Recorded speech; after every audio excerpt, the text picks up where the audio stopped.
Welcome back to Hardball. A report by the Pentagon's Inspector General discounts claims by top Bush administration officials before the war in Iraq that Saddam Hussein and al-Qaeda worked together in Iraq. The report was released on a day when Vice President Cheney continued to defend the existence of an al-Qaeda-Iraq connection on Rush Limbaugh's radio show. Let's listen to Rush and Dick.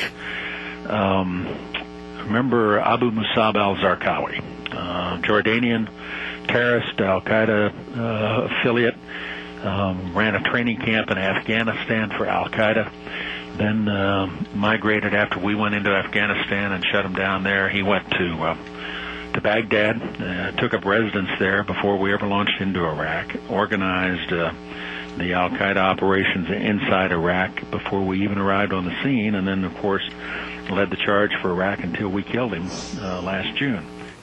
Those are the talking points of Scooter Libby.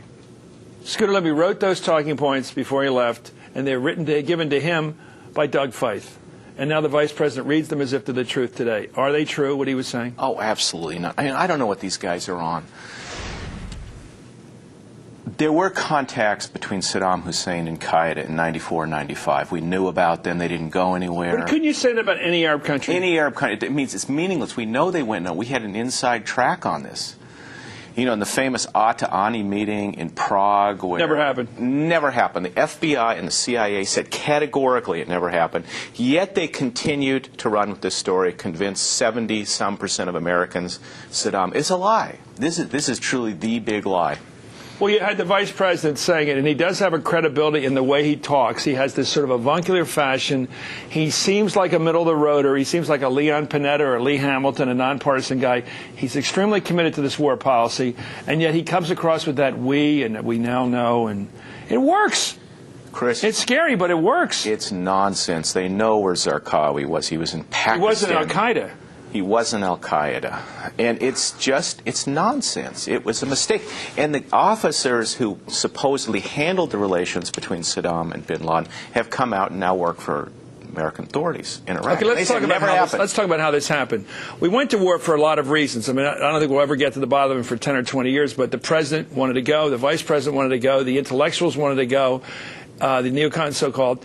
They all wanted to go for all different reasons.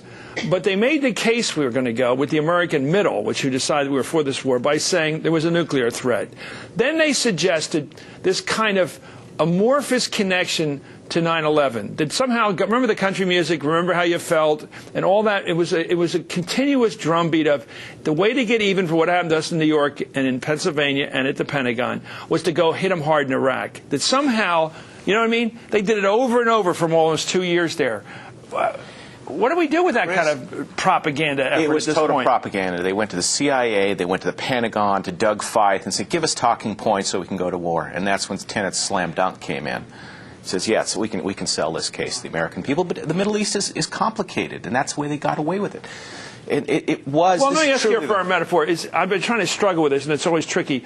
Were the people cooking up, like Doug Feith, the people who cooked up the intel and Scooter Libby, when they handed it to their principals, like Cheney, who's a rational guy, Cheney, and the president's, I think, rational, were they like a bartender who kept serving a drunk beer, just keep giving them what they wanted? I mean, who wanted it? Who wanted the bad intel? Who said, give me that stuff? Cheney did. He goes to the Situation Room and said, we know Saddam's a bad guy. Give me stuff, and they'd bring Give me a case. They'd bring in what they could, and they said, no, this isn't good enough. I can't sell a war on this. I want everything. And then he cherry-picked this trash, that intelligence was trash on Saddam. Well, who wrote the Cohen-Powell statement to the UN? Who put that together? The CIA did. But the CIA... Why? They didn't believe in it. Why'd they do it? Because they were ordered to. They dipped into the tangential intelligence, which was unconfirmed, and they said, if you really want it, here it is. We don't trust it. I know these guys. They're all my colleagues. You know, fighting an aggressive war is a war crime. Objectively. You can't just fight a war because you don't like another country. You have to have some reason for it, some self-defense reason. The crime hasn't even started. Did we fight a war just for aggressive reasons? Or was there a self-defense aspect? We fought a war on a lie. And that's the important issue, on a lie. Whose? The administrations, the White Houses. It was not the CIAs, it was not the Pentagons. This stuff was ordered top down. What's George Tenet going to say in his book when it comes out in a couple of weeks? Is he going to say, they made me do it? Tenet is a political servant of Washington. He'll come in and say, this is what they wanted. I serve the president. This executive branch. I was an employee. Who's the CIA director responsive to under the Constitution, under the former President government? of the United So States. if the president says the moon is made of blue cheese, he's supposed to say that. Got to. And then they put it in the National Intelligence Estimate, October 2002, gave it to Congress. And then they went out to the press and sold this. I mean, look, the Washington Post and the New York Times were. Why would point some on young this. person with a good education ever want to serve an agency like the CIA if they were told what you just said? That the purpose of our Central Intelligence and Defense Intelligence is to mouth the words the president once spoken and not to defend this country. The attrition rate is horrendous at the CIA as of today. People are leaving. They're calling me for looking for jobs. And if they're calling me, they're in trouble.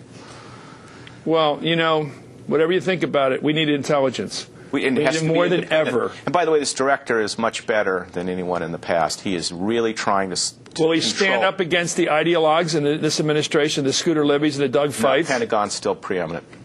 So they still call him up and tell him what they want. They have all the money. They have the satellites. They've got the intercepts. I wish Capitol Hill, it's spending a lot of time on the U.S. Attorney's issue. I wish they'd start calling people like Doug Feith and Scooter and those people up there and say, how did we get in this war? Just for the history books. Just to get it written down. Nobody's going to jail. Somebody's got to be held responsible. We're going to be there 10 years from now. There's going to be tens of thousands killed. The worst thing you'd say with this policy is it's very hard to deal with it now. The worst thing you'd say, we went into a box canyon, and now there is no good way out. There is no way out. And that's the problem. That wasn't good policy. Trillions to put and us where we can't get out. And people can't You're get out. supposed to take us where we're in a stronger position with more options. Anyway, that's a political statement. Anyway, thank you, Bob.